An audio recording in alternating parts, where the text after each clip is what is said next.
Hello everyone, it's Pam from GlamJunkJournals, and I am happy to be back with another series from inspiration to junk journal. This is series number 5, and it's going to be part 1. As you guys know, I love to take an inspirational piece and build a journal from there. So for this particular journal, I am going to be incorporating this book. So meaning the patterns within and maybe some of the actual book pages in here.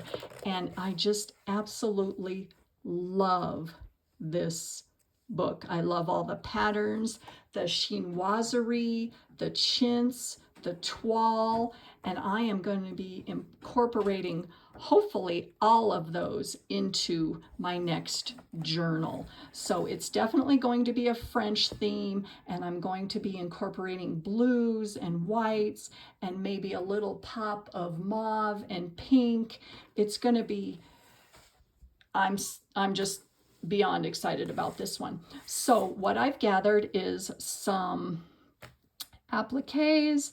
I got this in some happy mail from a friend of mine. I've got some laces here and just, oh, I've got some ticking, and you know, I've got an old tablecloth and a runner here and some gorgeous papers here. So this is going to be the inspiration for my next journal. So let's get right into it. What I want to do is show you guys something that I recently created, and it turned out so beautiful. I had to share it with you, but I need to get my table set up. So hold on just a moment while I get everything set up, and we're just going to start creating. Oh, and Penny decided to say hello. Hello, Penny. So hold on just a moment and I'll be right back. All right, so I've cleared off my area, and let me show you what we're going to create. This turned out so well. Look at that. Isn't that just awesome? Oh, I love that. And it's just on a piece of copy paper. So I'm going to show you how I made this. It's so fun and it's so easy. Oh, I just love that. So what you're going to start out with is some tea or coffee. I like to use tea if I don't want a real dark result on my papers. So more of a lightly distressed look. So I have put my tea in a, this is an old cookie sheet that I have, and I did put a little bit of baking soda in the tea, and it kind of gives it a distressed look, but not a real deep grungy effect. But you can always, you know, vary your intensity of your tea or your coffee. So you're going to start with that, and I am going to create another one just like I made the other day. So what I did was just, like I said, this is just a plain old piece of copy paper, probably 20 pound. And I got a stencil. Now this is a 12 by 12 stencil. And I think I did get these on Amazon. I got a pack of 4. So I'll put a link if I can find it in the description box. And I love this. So what you're going to do is dip your paper. I'm going to move it over here lightly into your tea. And I'm standing up to do this, so I can see what I'm doing here. And then very gently, I take it out and I set it. This is just a cutting board. It's a plastic cutting board. And that's what I like to set my tea stain papers on. And I like to get it real flat, meaning no bubbles underneath. And then I'm going to take the stencil, and I think I'm going to turn it this way, the long way, and kind of position it right like that. And you want to make sure your stencil is flat if you have a design over it, because that creates a real defined pattern in your stencil. If you have bubbles underneath, sometimes the tea will seep through and it doesn't create a clear finished product, although that's a cool effect too. So what I'm doing right now is I'm just taking some additional tea with my gloved hand here and rubbing it all over the top. And just making sure I get in all throughout the design there. And then what I did on my example here is I used some of Lindy's Glitz Spritz. Now I know I did make some shimmer spray the other day in a video, but I didn't have, you know, this bright blue. So that's the one I'm going to use again today. And this one is called Azure Sea Asters. And then I just sprayed over the top, and I didn't use a bunch. Just went over the top, and then on top of that, I did use some of my gold shimmer spray that we made last week in my tutorial. And I just went over the top. And I didn't smush it around or anything like that. And then I just let this dry. And that's the hardest part for me, is I always want to peek and look at it. So I am going to move this out of the way, and we're going to do another one. So hold on just a second while I set that off to the side. All right, so we've got the same setup here. This is a different stencil. This is some gorgeous roses. And this particular page is cardstock. This is like an off-white piece of cardstock. So I'm going to do the same thing. I'm going to just dip it in my coffee over here and get both sides. And I think what's so fun is using different weights of paper, and you know, because you get different results. So there again, I'm going to make sure it's flat because I want it stuck flat so I get a clear stencil design. Let's see, and I don't know if it really matters. Let's see what we got going here, how I want to position this. All right, that looks good. And then I'm going to take some additional, see, now I have a bubble underneath there.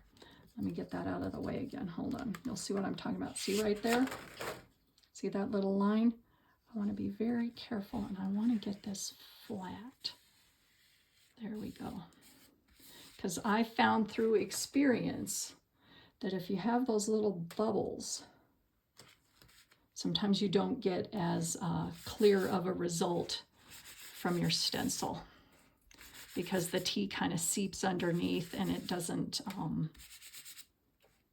you know, create a crisp, clear pattern. So get more tea over the top. Now this time, let's do something a little different. I'm thinking of, and you guys are experimenting along with me here, is I'm going to use another one of the Lindy's sprays. And this is, I can't even read it, I need my glasses. Cocoa Bell's Coral. I think what I'm going to do is aim kind of for where the roses are. You know, and obviously I'm not going to be exact, and that's okay. And then there's the big rose in the center. Oh, that looks really good. And then maybe, let me get some more up here. Maybe a little bit of this green on, cement green on the leaves. But I think I need to get a little more. I can't really tell. I think this is also some of the rose petals there. All right, and then let's try some of the green on the leaves. Oh, and of course this one isn't going to work, really. Oh, there it is. Woo, now that's coming out. Oh, let's see, where's another leaf? And I really don't mind if it, you know, goes onto the flower. Try to, no, see, I can't remove it. It's just gonna smear. So it is what it is. So on top of that, I am going to use my shimmer spray again, and then kind of just do a little bit over the whole thing. Now, I know I want this to be done right now so that we can see it, right? But I'm going to be patient. I'm going to let this dry, and then I'm going to come back with the reveal. So I'm going to stop the camera, and then when it's dry, I'll come back. So hold on. All right, everyone. It is time for the reveal. I did let these set overnight, and I've got to tell you, I'm so excited. Let me grab them for you. All right, here is the first one, and I have not looked. I'm excited. Okay, so here we go. Yep, look at that. Let me move this out of the way. See the effect? Isn't that beautiful? Oh, I just think it is to die for. Here is the first one I did, and they look very similar, although a little bit different. I think there's more blue. Well, not really. I think they're very similar. What do you guys think? Oh, I love those. Absolutely. Oh, just so excited. All right, and here is the roses, the rose stencil. Oh man, which way does it go? All right, and as you can see, the stencil kind of lifts as it dries. I don't know if you guys can see that a little bit. Just kind of lifts off the page a little. All right, here we go. Ho ho! Oh, this is so beautiful. Look at that. Oh man, that is awesome. Just awesome. Oh, and as you can tell, look at this. Some of the green did seep under the stencil, but you know what? I love that. I think that is just gorgeous. Oh, so there you have it. Oh, look at these. They're so fun. And I think in an upcoming video, I'm going to show you guys how I'm going to use these in some upcoming journals. And maybe this journal that I'm working on, I'm not sure yet, but wasn't that fun and so easy to do? Remember, this was on regular copy paper. This was on a piece of cardstock. I used Lindy's Glitz Spritz and some of my shimmer spray. So I hope you guys enjoyed this, and I will see you soon in my next video. Thank you all for watching and subscribing. I really appreciate each and every one of you. Have a wonderful day. Bye.